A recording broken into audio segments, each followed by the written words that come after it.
And if you have yourself a small pet or even a farm animal, you're very grateful that at the end of the line is going to be a nice, friendly vet. And, well, we've got a nice, friendly vet, an award-nominated vet, Abigail. Oh, my goodness, darling, this is fantastic. In the form of Andrew Clemence from Fishguard Vets. Good morning. Good morning. Thank you so much for joining us here on The Breakfast Show on the eve of Bonfire Night, because that's what we're primarily going to talk about. But first of all, for those who might not know about Fishguard Vets and about you, who are you? Where's Fishguard Vets? How can we get involved? I'm going to throw that out there straight away.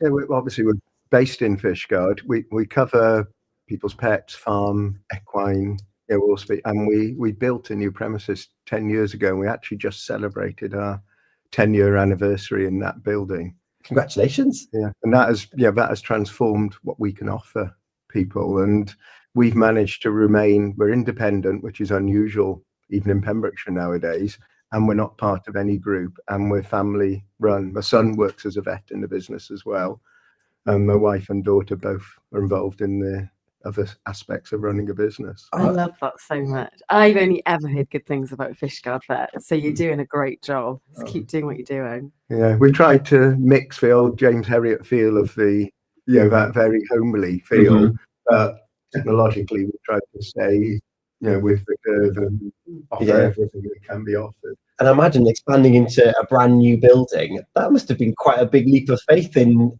your community and in the practice that you hold and the professions that you have. And to celebrate 10 years, that must have been quite a cool moment. It was very scary as you build it. As you know, builds always cost more than this.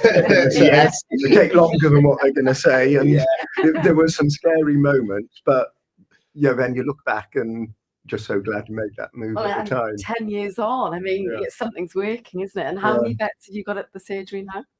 Including the ones that are involved with TB. We've got 7 clinical vets and another 4 involved with TB testing. We've got about 25 staff altogether.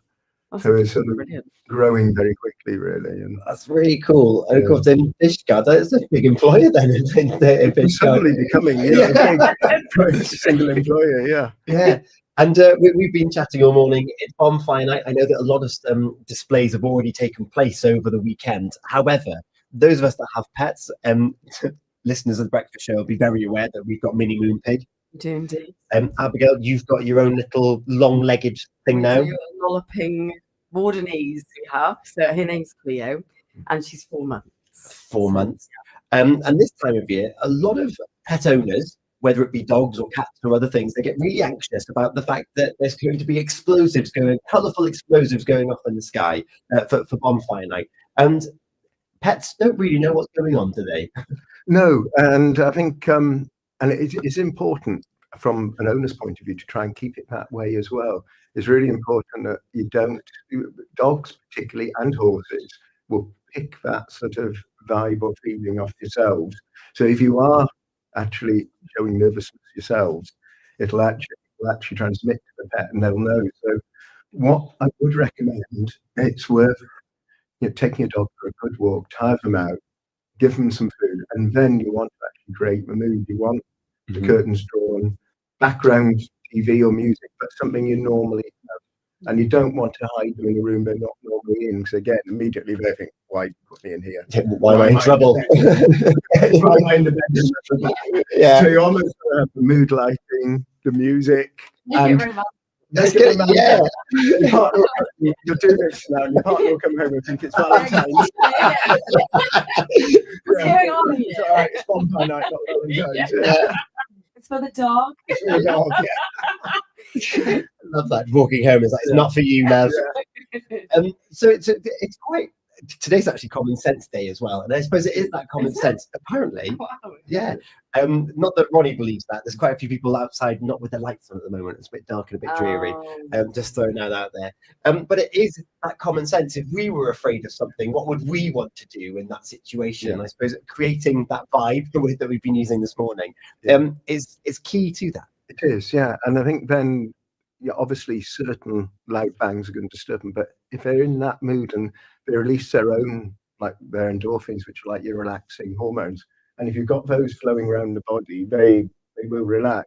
Whereas if the dog is already agitated, pounding up and down, it's like someone slamming a door is going to set them off. So it's very important to keep that. And I think there's an onus on the actual people lighting the fireworks as well.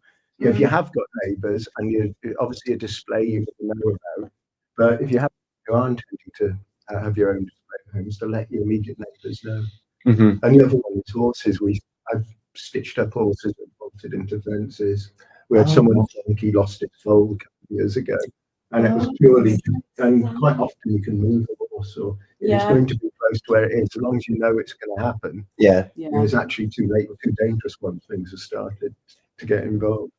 So I suppose on that regard, then the big organised ones are really helpful. We've had a carousel on our What's On page. This is happening in Letterston. This is happening over here. It gives you the heads up. Yeah, and you're like, oh, we'll bring them into the stable tonight then. For all those outdoor animals. I suppose it's more then about those people that are just buying fireworks off the shelf, and they're just setting them off and be like, is it just weird? Better safe than sorry. And be like, to bring them in. Yeah, if you've got the capability to do so. What animals over that kind of week? Yeah. It is, and it's almost from because we're in the middle of the week.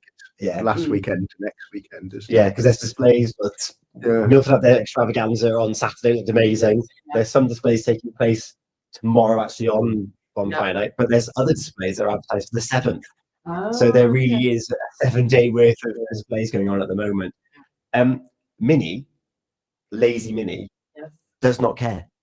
She will just sit there at the back door and she will watch them. Enjoy the display. Like she'll look around if she thinks there's food on the offering in the kitchen, but other than that, she will be like, there's a noise. But I don't that's know. Nice, and that's a huge relief for you as well, isn't it? So you're like, okay, he's vibing well. It's good. Different story with trick or treaters the other night though. Every door knock. Oh my goodness. And has Cleo experienced anything? She's chilled. She's like, oh, okay. We're some of the lucky ones. That's my TV. And you just got to keep that feeling going. And then if you don't actually make out anything, sometimes making the drama. It's like if a child falls over, you're like, oh my god, come here, it's almost like distract them. And, if they'll get it, you'll be fine. Come on. That's definitely like, oh, okay.